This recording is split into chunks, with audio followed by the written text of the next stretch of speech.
Good afternoon.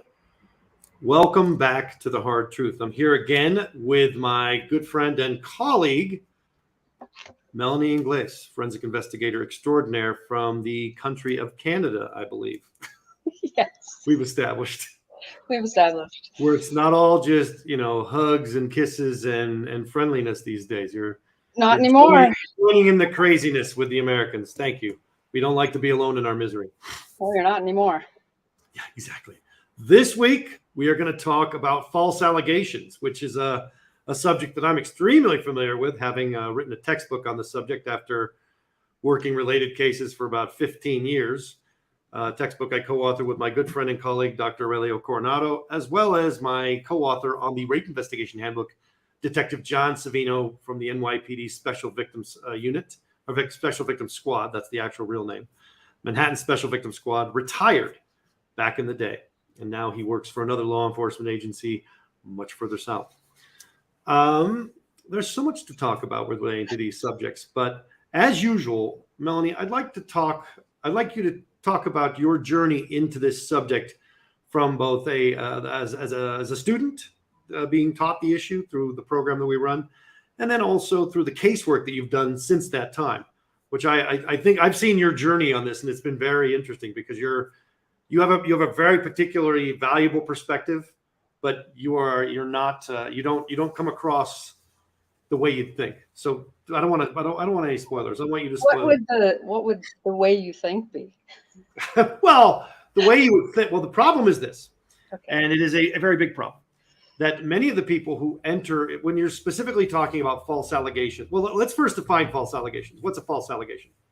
A false allegation is when you report a crime that did not happen, or that you report a crime that did happen, but you accuse the wrong person. So you're making some part of your complaint is false, either the whole thing or elements of it and who you're pointing at.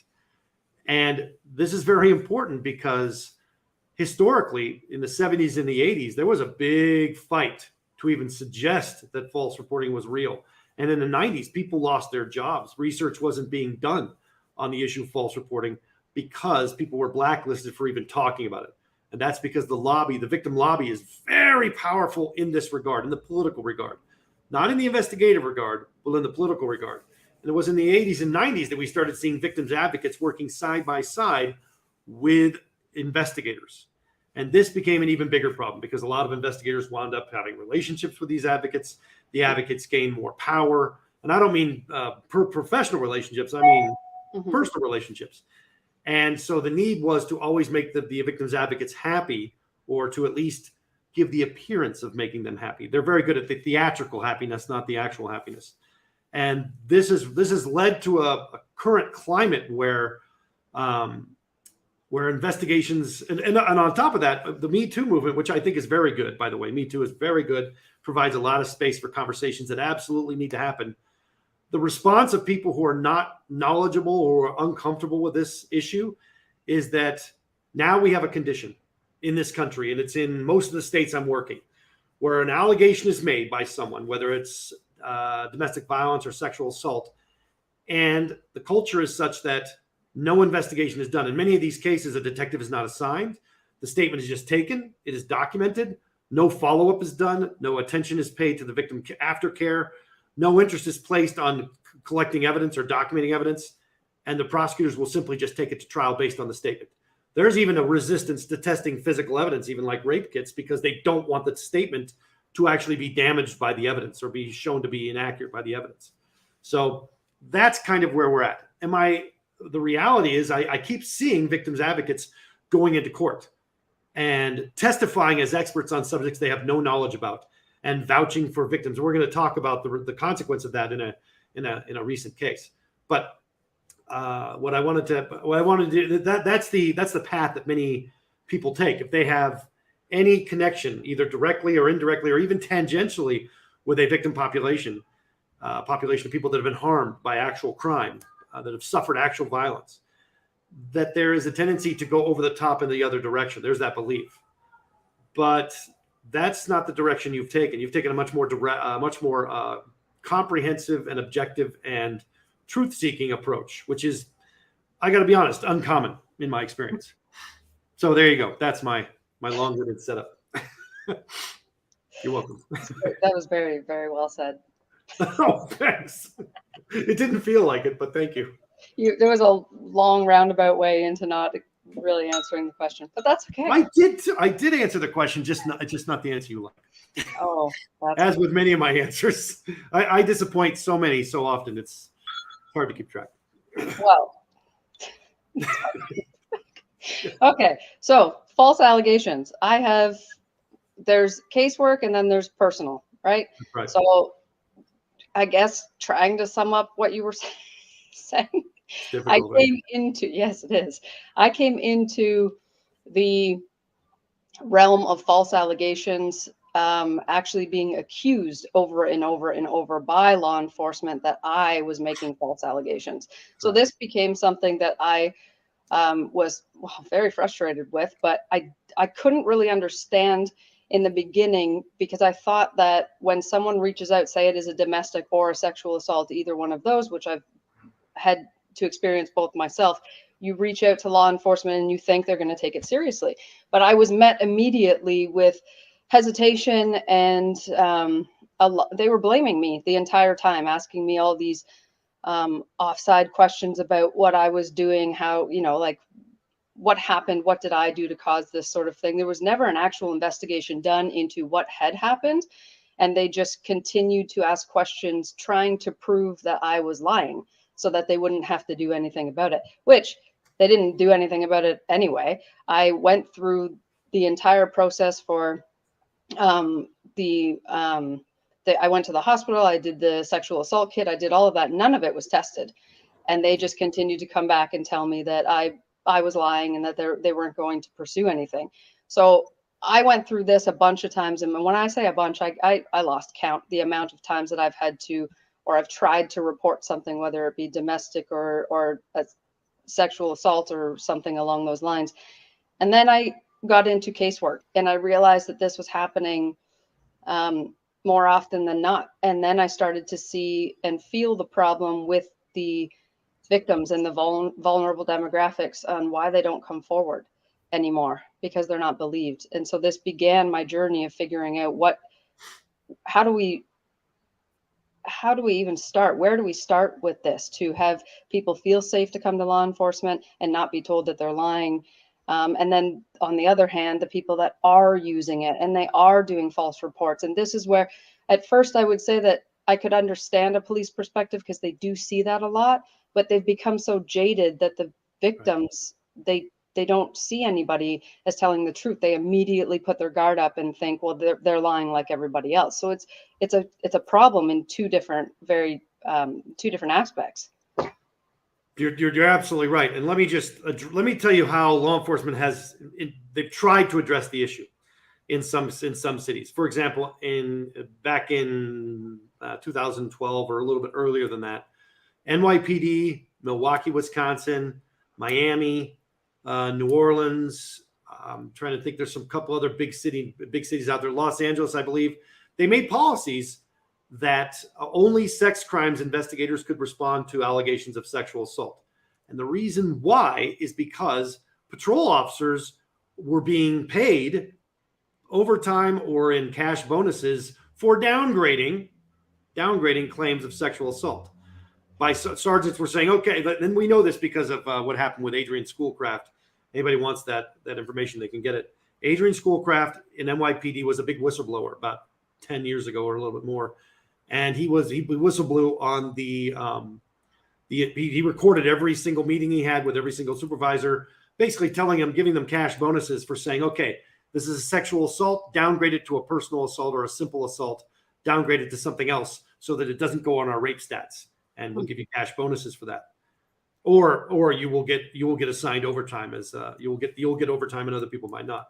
Based on, it's basically a quota system going the opposite direction in order to create the political perception that there's less sexual assault and that the mayor is doing a good job because their police department is effective. Right. Now, this sounds like a great idea. Take the patrol officers out of it because they're talking victims out of making reports. This is the number one complaint that victims advocates have, and they are right. Women get talked out of making reports all the time by just lazy, stupid, or cops that are essentially not really interested in working the case, not really interested in being a cop as far as I'm concerned. And they don't want to do it, or they don't know how to do it. So they'd rather either ignore it or turn it into something else, especially if it involves a fellow officer or an officer of the court. This is the problem because it becomes political, right? That's right. And that's what I was just going to add to that. In my situation, they tried to talk me out of reporting because it was against a law enforcement officer. So he worked in the court system in family court, preyed on women, vulnerable women going through terrible court cases in family court.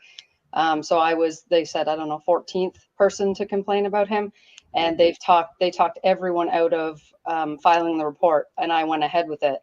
And still, nothing happened. He slapped on the wrist and he went. And people would think, oh my gosh, well, you can just go somewhere else. No, you can't. Not in Canada, because Canada is a federated system where all the law enforcement agencies are connected. That's right. So that's the first thing. Second thing is, unless you get a civil attorney who's willing to take your case without payment up front, it can cost between $15,000 and $20,000 to file a lawsuit against the department. Not everybody has those resources. So here's the clever little thing they came up with in these cities I just mentioned. Only a sex crime detective can respond to these cases. Sounds like problem solved, right? No, they didn't have enough sex crimes detectives. So what did they do? They promoted street officers to detective for the sole purposes of making them respond to sexual assault complaints, and gave them zero training. And this is a problem across the board. This theatrical response, theatrically creating a program, theatrically not funding it, theatrically singing out officers with a new badge. We're going to paint detective on you and send you out without the training. And that's what they did. And so this is, again, the solution is theatrical, because the understanding of the problem is not there. And the focus is not there. The focus is on the crime stats and the image of the department, not on the victim and not on actually finding out what happened. The best way to find out whether or not a case is a false allegation, that's the next question I get. It's most common. How can you tell if it's a false allegation? Police have a very difficult time with this. No, real police don't. Real investigators with real training do not have a problem with this, because they are trained and they're knowledgeable and they do the investigation. The real problem is the political problem. When you make an arrest based solely on a statement that you've not investigated, really, that doesn't mean that you haven't maybe checked some information, but you've decided up front whether they're telling the truth. And so you're not going to investigate. You're not going to do anything. You're going to let the cards play as they will. So it's not your fault when it goes south. Or people can't. This is the biggest thing I see. People not doing the investigation because they don't know how, and they don't want everyone else to see their shitty work product on display. They don't want everyone else to see how inept and incompetent they are. So they do nothing, and they delay and delay and delay, hoping that the case will get resolved before trial. The other thing that happens is defense attorneys are not given access to the information until the day or two before trial.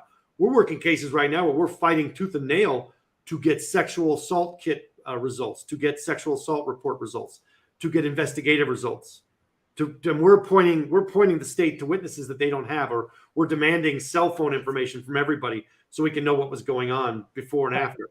And the information they know they're supposed to collect, but they refuse to do it in cases where they think their case is weak.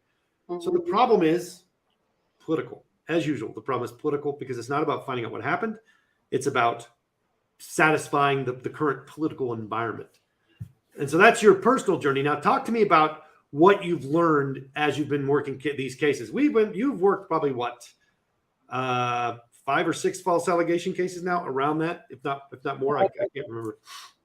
Probably around that. There's one particular one that comes to mind when it was a sexual assault and a domestic, and it was a false allegation. Now, going on what you said, they don't do the work. They don't pull the text message conversations, the phone calls, all of these things. We finally had access to all of that.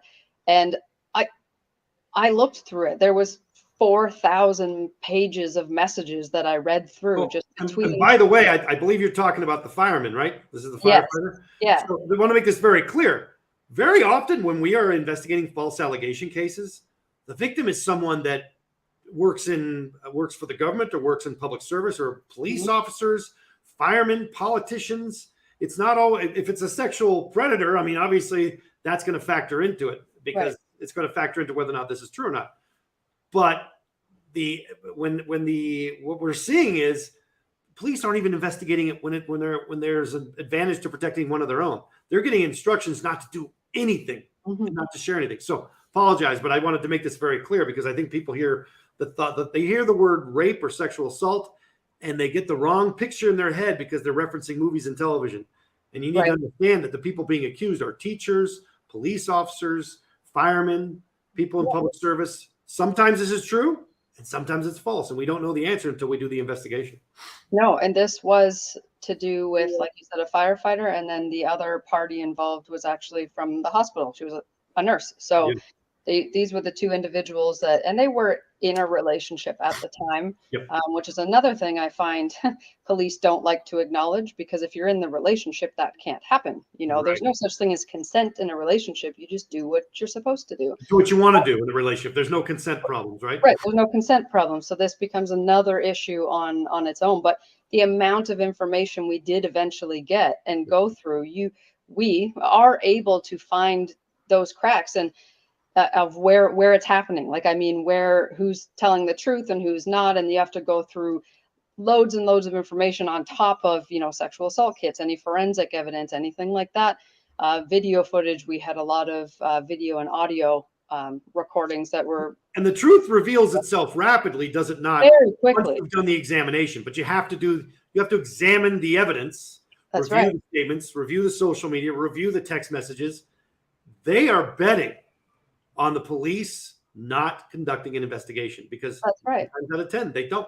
So this is where my frustration lies, because we have this party over here, the case that we just explained, hoping and knowing that they're not going to do the investigation, Right. and that, they'll get away with whatever their plan was for that false report. But then you have someone who actually is a victim and wanting them to do the investigation to help them, and they don't. Either way. Well, and one of the way that we've started approaching this is very interesting, right? We have taken we work with Dr. Coronado's institute and agency through a strategic alliance called the Behavioral Sciences Lab, and that agency, that strategic alliance involves our cases where we focus on vulnerable populations, indigenous women, single mothers, people like that who are very vulnerable and don't always have a voice, and certainly don't have the resources to hire people like us, which we in turn, we do that examination and analysis generally for free or extremely reduced rates, generally for free. And in that process, we were focusing on not just the investigation, but the victim themselves, the person who's been harmed, and their civil rights and their human rights. And that's been the way to approach this, because what we find unilaterally is that law enforcement agencies have the law and the policies in place which mandate that they provide certain level of safety, comfort, care, and follow-up to people who have been the victim of domestic violence and sexual assault. And they make these arrests inferring that essentially this person is a victim, but then they do nothing.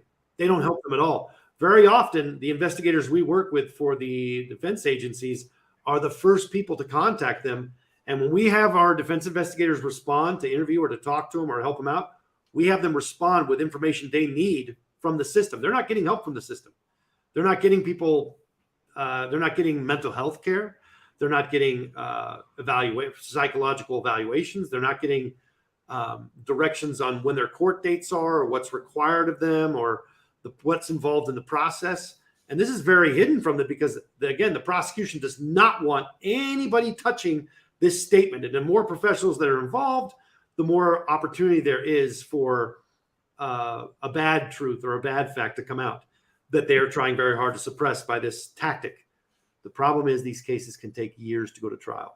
So for years, you've got this victim suffering in darkness with no contact and no follow-up and no empathy, no help. And that's the thing that frustrates me the most. Even when I'm working with the defense, if the victim's actually been hurt, especially if they're a child, for example, and some of the cases we've worked on, there's like a complete hands-off policy. We don't want to talk to them. We don't want to help at all. Even if it's somebody we've had cases where victims have been trafficked by their parents.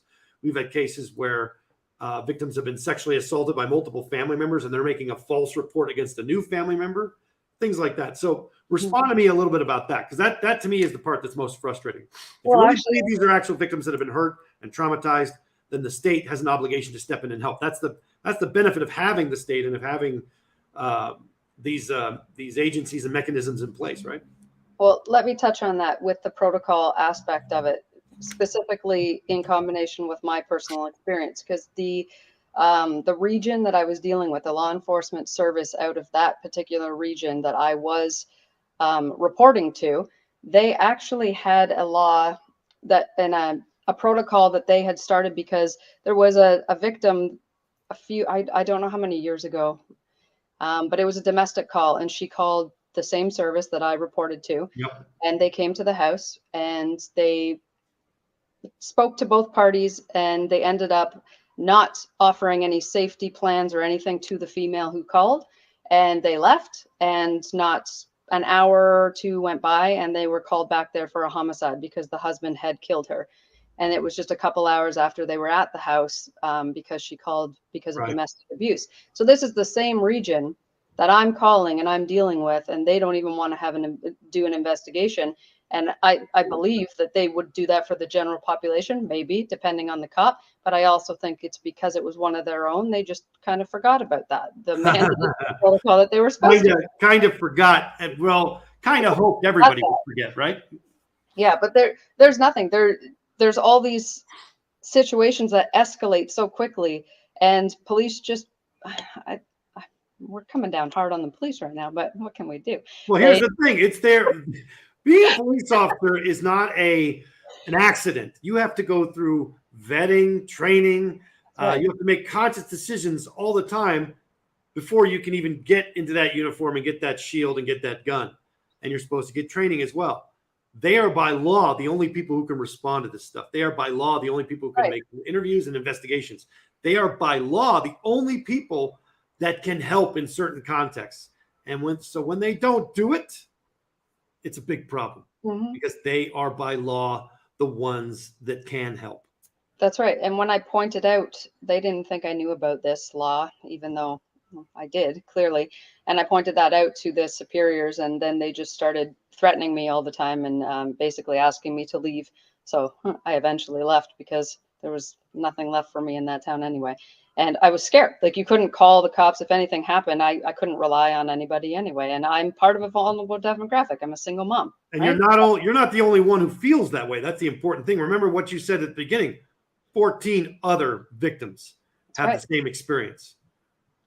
Yeah, and they were all in family court, so you can put together a little bit. There's a similarity between the type of females that they were preying on, because if you're in family court, this can be a custody battle, single moms going through horrible divorces, things like that. That's right. So in this particular situation, that's who he preyed on, and then he was protected by his fellow law enforcement all the way up the train because his father used to be the chief of police. So it just went down, it went down the chain, and he was thoroughly protected, probably still is. That's right.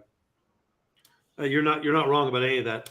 So your experience then is essentially with the same frustration. You come in and you see that your case is not unique. The way your case was handled is not unique. Talk to me about that, because that I think has a lot of value for people who suffer through the same situation. The law enforcement they will on one hand pretend like false reports don't happen when they've got a victim that they like and they're going to trial. On the other hand, they will do everything they can tooth and nail to not investigate a case involving a victim that's saying things they don't like. I also think that, this is a heavy-handed comment, but I also think that a lot of them, not all of them, I'll put that out there right now, but the majority of them, I think that they actually conduct themselves and behave like that most of the time. So they see the reflection, and there is, there's a little bit of a mirror for them, and they don't want to deal with it. They don't want to have to go internally and think about the things that they do as well, perhaps, or how they conduct themselves. But this was I thought it was just me, to be honest. Like, I thought that it was handled this way because it was just a situation because he was a cop. That's what I boiled it down to. And then I got into casework and I realized this is happening all the time. And I will talk to other females about what happened with me, and they'll be like, "Oh, I had a similar situation, but I went to report it and no one believed me." This is happening every day. And by the way, the policies on these are very clear. If someone makes a report of a crime, any crime, law enforcement has an obligation to take the complaint, and law enforcement has it as a responsibility to investigate. There is no getting around that. So what they do is they talk you out of making a written complaint, either by trying to ensure, basically saying there's no evidence and it'll be terrible for you, or they don't believe you. Either way, the message repeatedly is there is no space in our agency for your words, your complaints, or what you're saying. We will not make space for you, whether it's direct or indirect. That's right. They brought me in to take a statement. And I sat across from one detective, and then he went on for about an hour, and they just yelled at me. I should have taped this. They were screaming at me the entire time. You're lying. I know all about you. All of these things that I couldn't understand where he was coming from. And I kept asking questions like, what are you talking about? Can you clarify? What do you mean by that? And it was 3 hours of them telling me that I was lying and that I should just back off. Any interview that's not recorded either by audio or audio and video is an illegitimate interview. It is intended when law enforcement takes you to a space and they talk to you that you're in a place where you're not being recorded. The intent is to harm you. Yeah, and then deprive you of your rights. There is no other reason for that kind of room in a law enforcement agency. That's right. And after 3 hours, I pointed out some of this detective's shortcomings in our conversations and his lack of investigative ability. He basically told me I was on my own and that I probably wouldn't survive much longer if I was going to be that difficult. And that was the end of the interview. What's fun is this. First of all, that wasn't an interview. Not at all. Just to make that very clear. And real law enforcement don't do that. Real law enforcement officers do not do that ever. They're there to help, and they're there to listen, and then they're there to take the information, and they investigate what you say. And that's how they determine whether or not what you say is true or not. They can't determine it in the room based on how you dress or your hairstyle or the way that you're talking, because trauma impacts different people differently. That's the first part. But the other part is that not just that they have the sole responsibility, but theirs is you said it best. I think their culture is one of creating opportunity. Most of the police officers that we work with, that we've seen over and over again, not all of them, but again, most of them have the same problem. They go into law enforcement because they have this desire to abuse their power. Their desire is to use their power and authority to get a benefit of some kind, whether it's shooting people or having power over people, or very often the power of the ability to stop and detain females that they find attractive. That is a very common problem in law enforcement. So this is not some new situation. So when you're complaining that one of them's doing it, they all have to step in lockstep and protect that guy because they're doing the same stuff. Not necessarily a sexual assault, but their idea of sex is, I'm a cop. I'm going to create a context, whether it's a cop bar or a parking ticket or a speeding ticket, a traffic stop of some kind, or a domestic violence situation where I can be the savior. I'm going to find contexts where I have the upper hand against a very vulnerable person. And that is the problem. They, like you say, they see that as a mirror. And their responsibility there is not to think like that. They're supposed to be investigating reports of crime and protecting citizens and property. That notion, because of the kind of people that are being hired now, seems to be in the far rearview mirror. The older guys, the reason the older guys are retiring out at such great rates is not because of, Black Lives Matter, and it's not because of the change in culture. No, it's because their fellow officers that they're working with are so toxic, they don't want to be stained with the same stink. That's what I'm saying. I'm seeing a lot of good cops leaving the force because they're being forced by administration to work with a lot of bad cops. And, it's really unfortunate for anyone to have to go through any of the situations we're talking about. But I recently had to contact law enforcement based on the domestic situation. And the first thought I had was, if this cop shows up and he is under 30, I will not even go forward with talking to them, because I've seen how the younger white males, the little boys, so many little boys out there with badges and guns.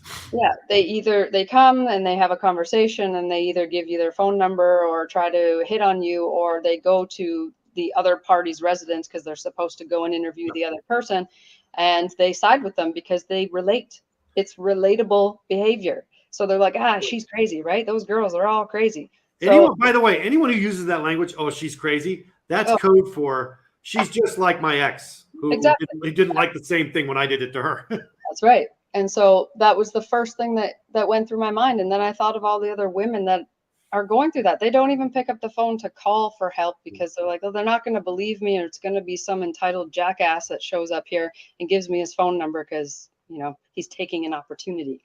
And this is why we have such a bad picture of what the nature of false allegations. We don't actually know how many happen. We don't know regionally what's going on.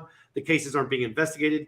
It's because of the law enforcement response. The law enforcement, they have a very specific responsibility, a very specific duty of care, and it's simply not being met. Mm-hmm. And this creates problems up front because there's this idea in the general public that transmits to law enforcement that they're supposed to just be able to tell by looking at someone whether or not they're lying. A lot of people believe that that's a possibility, and a lot of law enforcement officers believe that they have to meet that responsibility, and it's completely theatrical. If they had one day of real training from a real expert on the subject, not internal training, but a real expert, they would know immediately that what their obligations are with respect to conducting investigations, the kinds of evidence that needs to be collected, the kind of demeanor they're supposed to show with victims that involve trauma. But instead, they're using their gut feelings and they're using their own personal experience to guide the language. And that's the other thing. The way that you talk to people will dictate whether or not they trust you, think you're professional, and will want to give you more information. So we're at this place where there is a lot of sexual assault occurring, a lot of sexual harassment, a lot of sexual coercion, and direct sexual assault and rape. All right. But there's, and domestic violence as well, a lot of it. But the law enforcement's response is being dictated by their personal feelings. That's right. Their personal feelings are dictating whether or not an investigation even gets done, because they're trying to use those personal feelings to triage whether or not an investigation is getting done. And I will say it again. The only way you know whether or not a statement made by a complainant, somebody complaining of a crime, is true or false is through conducting an investigation. Polygraph is not a real thing. Voice stress analysis is not a real thing.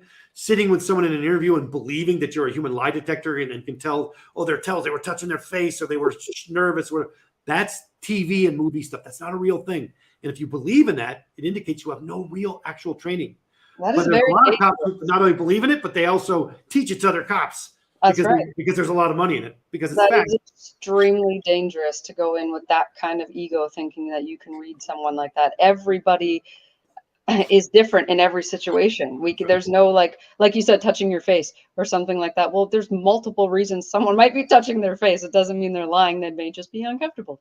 or like with me, I have allergies. I have these allergies to mold and pollen, like right now. So I've got my tissue. I've got my thing, and then also we're live on this in this situation. It can be nervous for some people. So I have a lot of different I drink my water constantly. So you're lying.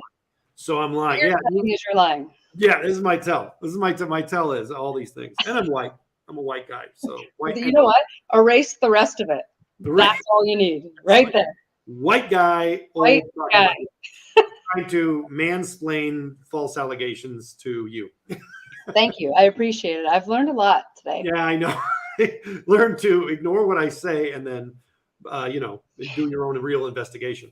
And that's the key. People do not want to do the investigation, right? They want to either be the human lie detector who can tell things without an investigation, like they have psychic powers, or they don't want to investigate because they know exactly where it's going to go. Mm-hmm. They know exactly the damage that it's going to cause. So let's talk about a couple of contexts. There was a really interesting. Let me go to share screen here. We'll share this one right. What do we have? The window. I'm going to share Chrome tab. Let's see. Appeals court. Here we go. This one right here. This is a case that just happened in Colorado, and it's pretty interesting because it references two different cases for the same reason.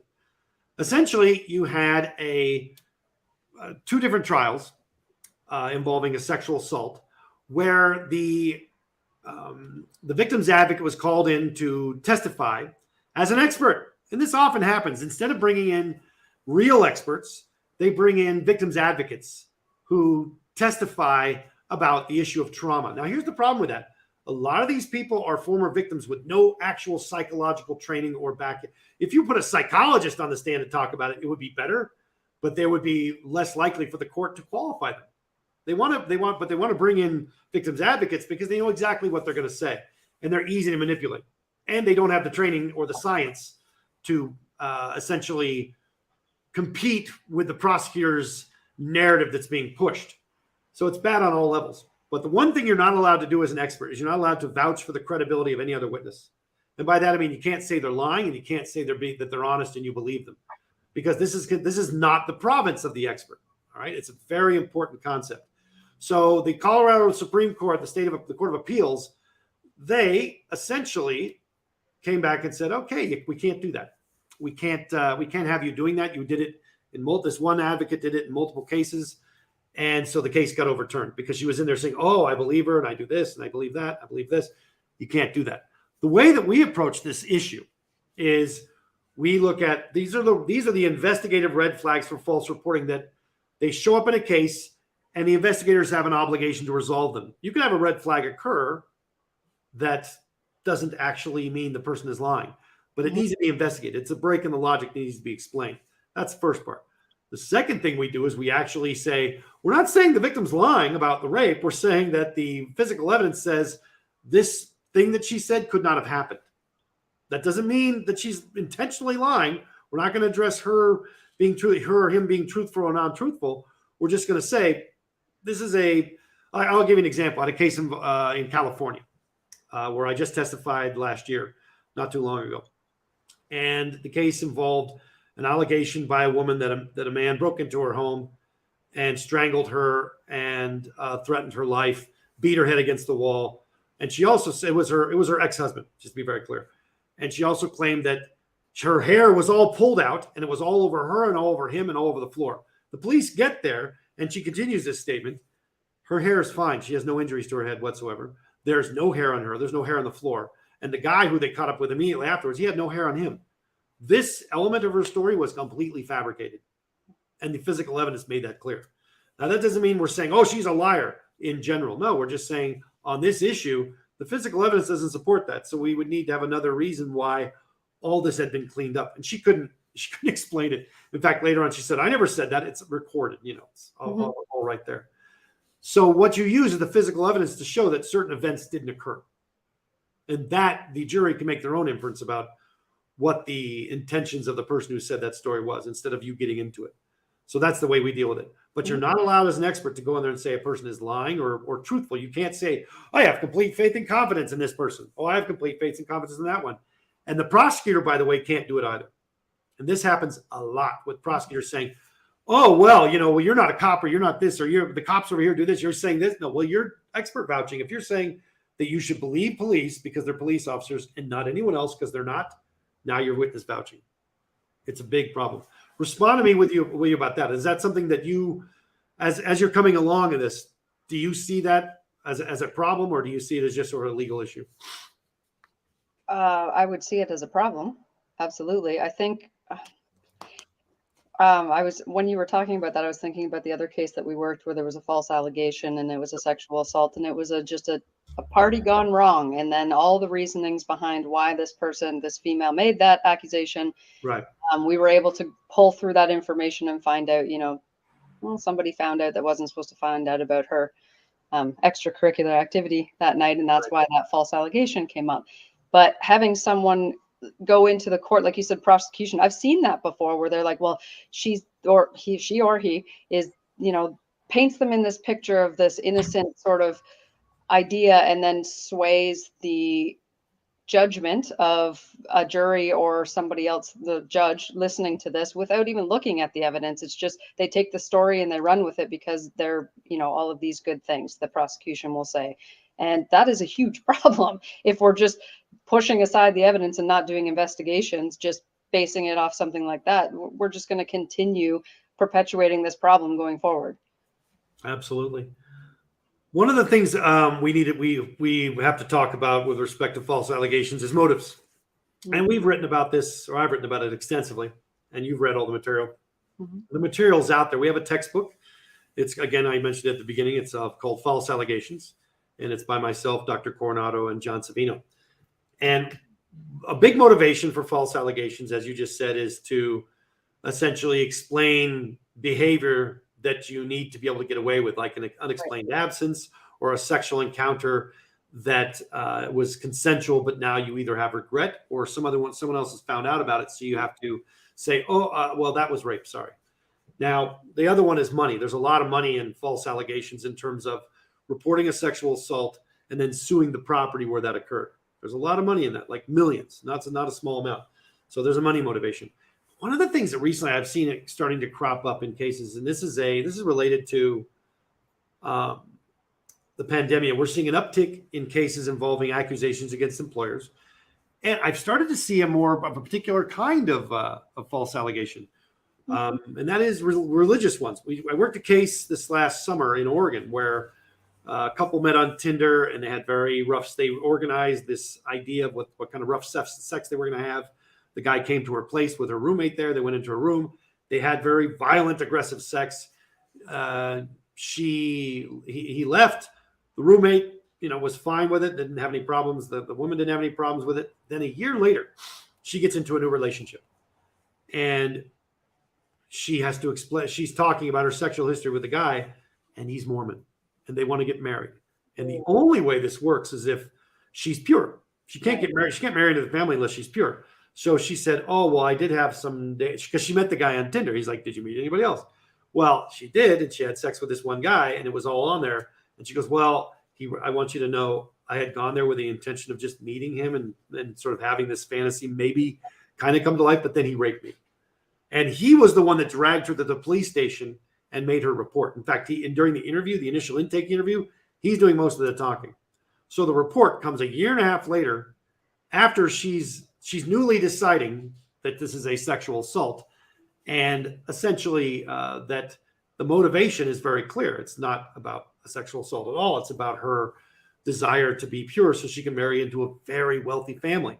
And we're starting to see that in other states as well. Yeah. Talk to me about that a little bit. I sense you have some thoughts. I was just going to say that she is doing that because she doesn't want to lose the guy for whatever reason. You just stated that there's a lot of money involved. I find that in my experience, I see a lot of what we were speaking of before, which is they got caught for doing something that they shouldn't have been doing. I find that I think the aspect of guilt, I've seen that, but I find it more so in false allegations when a female has stepped outside their relationship and then they got caught. So then they said, but it was rape. Or, I didn't want to do that, but he kept pushing. And then they go ahead, like you said, a year later. I've seen that. I've seen a year, 2, 3, when they want to protect whatever image this is that came out. And then they go right into, well, then let's arrest this guy. Let's get this guy put away for raping me. And I want to make this very clear.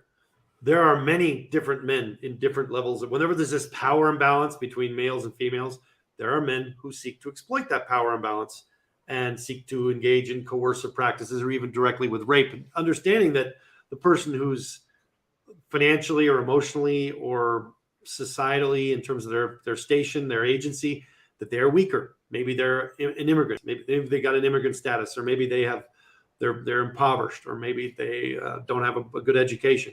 For whatever reason, they're the ones with less power and control of the relationship.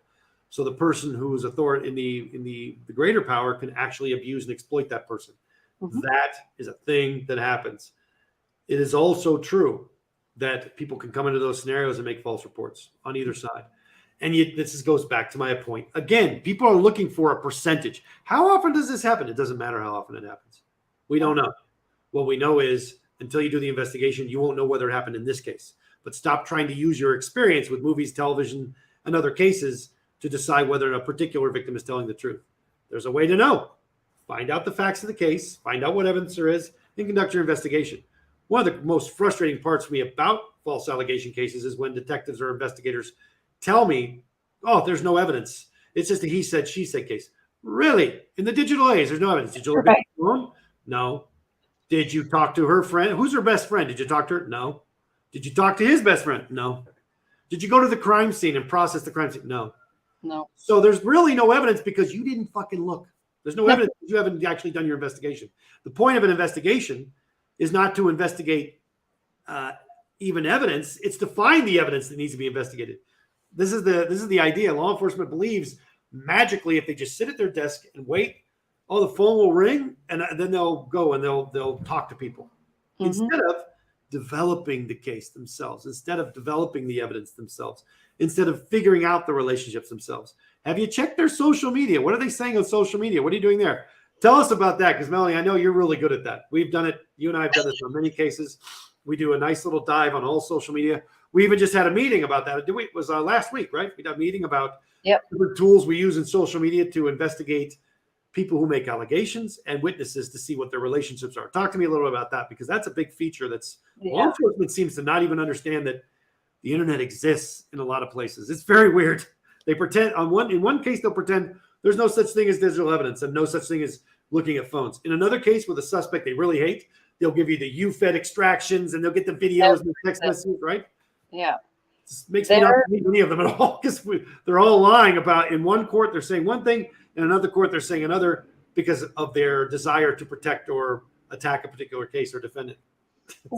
What I find with social media, and like you said, the digital age, there's not a lot of he said, she said anymore, because all you need to do is dive into their social media. And in the cases we worked, when it was indeed a false allegation by the female, they felt that talking about it on social media was to their benefit, but they were actually showing two sides of the story. One, that they were telling law enforcement for the investigation, and then what actually happened. Because they post these things on social media thinking that no one's going to see it or understand it. They will do it in forms of meme or passive aggressiveness or long paragraphs of being a victim and this, but you can see through it. All you have to do is everyone tells, well, sorry, I don't want to say tells the truth, but you will find things out about a person on their social media that they're not even thinking about, and they post it. And that's not even talking about their messaging apps, their Instant Messenger, their Instagram, their Telegram, their Snapchat. By the way, most of the cases I work on these now, we're getting Snapchats. And this is the important. People think, well, I deleted it. Yeah, your phone didn't delete it. You deleted it. It's still in your phone, and this is data. Another thing that I have realized that people don't understand. Everybody thinks that if you delete an image or a post or a conversation from your phone, that it is magically disappeared. It is not. It is still able to be retrieved and read. Thousands and thousands of pages, like I said, in that one case that we worked just back and forth, and you could see it. It was very, very blunt and very apparent what was going on in that relationship and how the dynamic shifted. But they had deleted, one party deleted it thinking, oh, well, no one will ever get it. No, nothing goes away. No. You can always get it. It's all there. This is what I don't understand is, well, I do kind of. I feel like we're dealing with law enforcement officers who are so accustomed to being able to say whatever they need to say in any environment that they're not going to be checked, because they know the courts are going to protect them. They know the courts are going to protect them. They know their bosses are going to protect them. It's the same. What they learn in traffic stops is the problem. They learn that they just can make up laws to tell people they're violating the law, to get their permission to search them or get their permission to do something that they would need permission for. Mm-hmm. So they'll make up a law. They'll just invent it. Sometimes they believe the law exists because they're stupid, or sometimes they just fabricate the law because they know that they're going to get protected or backed up and there's not going to be any consequence to this vulnerable person being told something that they can't fact check in the moment. And this is why it goes so terribly wrong when they pull over someone like me, or they pull over like a lawyer, or they pull over an actual professional. All right. That's why they don't like pulling over professionals, because they don't want to get confronted by an educated person. So it starts there with this inability to tell the truth there. So then when they go into their investigations, now they're just not doing their investigative work. So they'll say things like, oh, we don't do that in this case. In another case, they'll have exactly the same facts and circumstances, and they'll do a detailed dive on social media and phone extractions, and they'll testify. They'll put in an affidavit about, I have two different cases with the same detective. And in one case, he's saying, oh, well, this is not possible. These extractions are difficult, and you don't have the tools, and we don't have the ability. And in a completely other case, same agency, same detective, he's like, your affiant is well aware of the capabilities of social media and the ability to extract from this particular blah, blah. And I'm looking at this going, you piece of shit. You don't care what the truth is. You just care about what it is you don't want to do in a given moment. And this is the frustrating part, because the tool, what I'm trying to say is, the bigger theme is the tools exist. Mm-hmm. And law enforcement agencies are either well aware of it, or they're deliberately blinding themselves in given context so that they don't have to do their job for whatever reason, either laziness or they don't want to know, or they don't want to know the truth because the outcome would be bad for somebody that they have a vested interest in protecting. I think it's a little bit of both. I've seen females who are not law enforcement who will want to find out something about somebody, and they can find it through one like on Instagram and go all the way back through their entire history, and it's all from one females. Any particular females you want to mention? I don't have the time for that. I know a lot of them though. And they want to find something out, and these are not trained individuals. So when cops say that they're unable to get that information, I call bullshit, because I've seen some random just on Instagram going all the way back. It's possible, and it's not that difficult once you start navigating through it. You're totally right. But let me give law enforcement a break and say this. Most agencies have a policy where either the officer can't be on social media or is restricted on social media. So most officers who have any brain in their head, they absolutely do not use social media. But what that means is they don't know how social media works or digital evidence works. It prevents them from learning.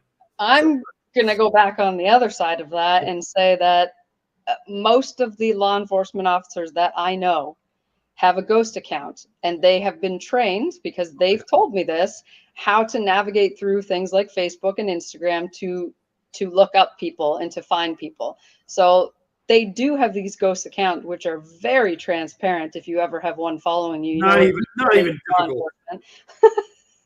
So they do, and some services teach them that. So I'm sorry, I can't let them have that one. No, you're absolutely right, and I think it's fair also to remind people that law enforcement agencies are not equally distributed or trained or populated. Some agencies are very good and very professional, and you can really tell the difference. Some agencies are not. And so we have to give credit where credit is due. I've seen some really good investigations on these cases. I've seen some real shit ones too. Mm-hmm. So what it means is good investigations are possible. And this is the summary I want to make before we wrap up here. There are a lot of different motives for false allegations. There are a lot of different contexts where it can occur, whether it's employment or in your personal life or in other contexts. What matters is you cannot tell whether or not a case is a false allegation or a true allegation until you've done your investigation. And this means crime scene, physical evidence, interviews, and then following up on everything, including social media, to check the interview statements against what the physical evidence and the social media activities say. And the text and social media activity, by that I mean also text messaging and interview and photos and videos and things like that. It is absolutely vital. So if you're an officer who doesn't have an understanding of that, then you are depriving yourself of all that information. And if you're an officer who's deliberately depriving yourself of that, ask yourself why. Ask yourself why you're not doing an investigation, because you have the only sole ability and legal authority to do so, and the resources, frankly. Any final thoughts before we wrap up for the week? I wish and hope that people see that this is happening, and that law enforcement just do your job, do an investigation, because it can be very dangerous. If you believe it's a false allegation or you don't, whatever, you need to do the investigation, because somebody's life could be at risk in that situation if you do not do the investigation and follow up, right? These are dangerous situations that are happening every day. Two things about that. One is if it's a false allegation and you believe it's a false allegation, then one, you're dealing with someone who's in crisis. They have a reason for doing that. Maybe you need to find out why. Two, if you let them go, then either you are protecting someone who's probably been doing this a lot, or teaching someone that it's okay to do and they're going to keep doing it. Mm-hmm. So you will save yourself the headache of other past false allegations, and you may even actually intervene to stop somebody who's been doing it a lot. These things don't happen in a vacuum, and once a person learns that it's possible to do it and get what they want as a result, they're going to keep doing it as long as there's no consequences. That's right. All right. Thank you so much for joining me this week. It has been always a pleasure, and I love our conversations. We should do this again. All right. I'll think about it. This has been The Hard Truth. This cast will be available on Spotify and YouTube and other places where podcasts are available. If you have any questions, as always, please email us. Take care. Have a good week.